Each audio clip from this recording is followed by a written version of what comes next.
So can you tell me a little bit more about this installation, Liquid City? Yeah, so these are 500 olive stands.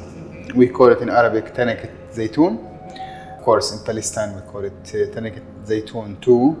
Represent a shape of the city in Palestine. As a village, actually, it's like more than a city.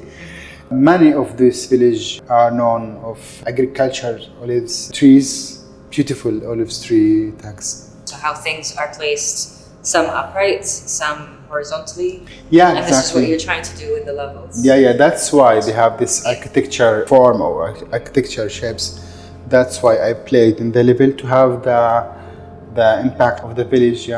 Traditionally, because the village, I mean, the Arabic style with the arcs and with the cube style.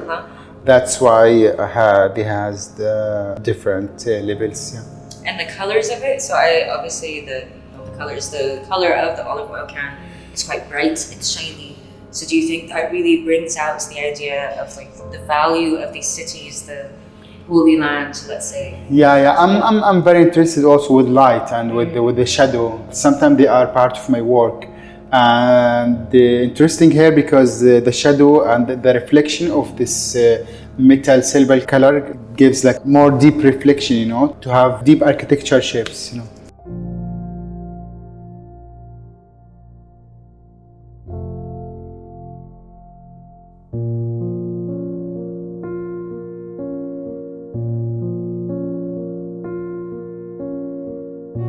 As a conservator working on a collection like this, it always fascinates me, interests me to know where the collection came from. I mean, I look at this and I know from conversation that you've traveled a lot to get this collection. I think what was interesting collecting this archives is to be connected to the world. You connect with people from all over the world. So that was, I think, for me, was a part of the work. Okay. So connected to the world and collecting my own story and our legacy from different. Was it difficult to find these pieces? Did you have to do a lot of work or research online, or was it through contacts that you had, maybe? Actually, I have done a lot of, and I still doing that, a lot of research on internet, and I get to learn more how to search about this stuff and to be connected with like many collector or many people. They have their own collection.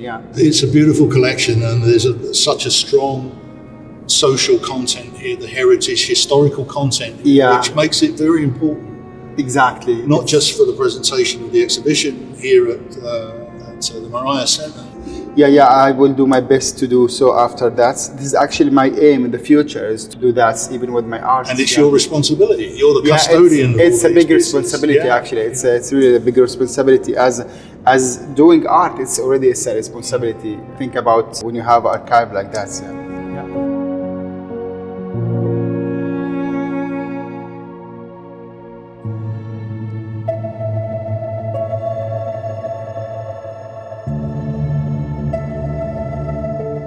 Most of the photographs that they have selected is it's about more society, about landscape, panorama, and of course with some people.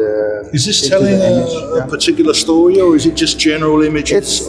It's a general images. Just general images. General images about society, about especially the landscape. I'm very interested in the landscape, actually. So these we're going to place here, and we're going to take that. Yes.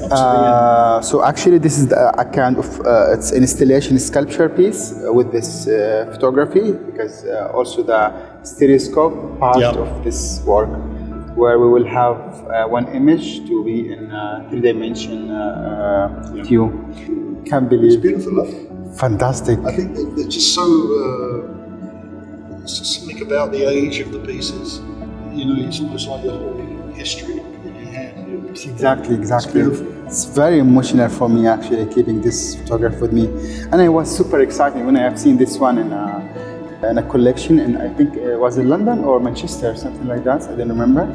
And I got crazy seeing these images, and I was bidding immediately to have. Have you backed these up digitally? Have you done digital backups? No, unfortunately not yet, but I must do this. I must do this. It's some other work that's really time, because also there is this details. I mean, the history of the image at the back of each photo. So that's another work actually. Yeah.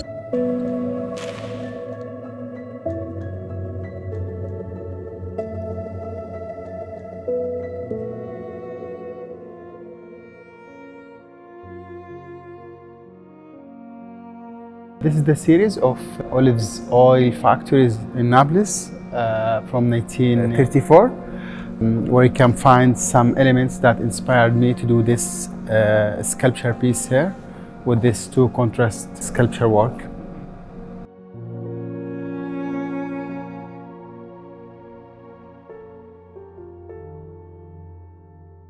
So over here in this section of the exhibition, so we're really focusing on Palestinian Society. Yeah. And I think this work that we have here, so it's a photograph mounted on 5 wooden panels, right? From what I see, it's a photograph of a family. It seems to be a celebration of some sort. And, you know, they're sort of superimposed on this landscape background. It's almost like the family's disappearing. So this work that called the family trees, we call it in Arabic شجرة العائلة. Actually, the photo from the Jani family from Jerusalem. It's a Palestinian family from Jerusalem. The photo was from 1940, 45, I think. The occasion of this photo was a wedding or engagement party, where you can see even from the style of the clothes, it's so clear that it's something to celebrate.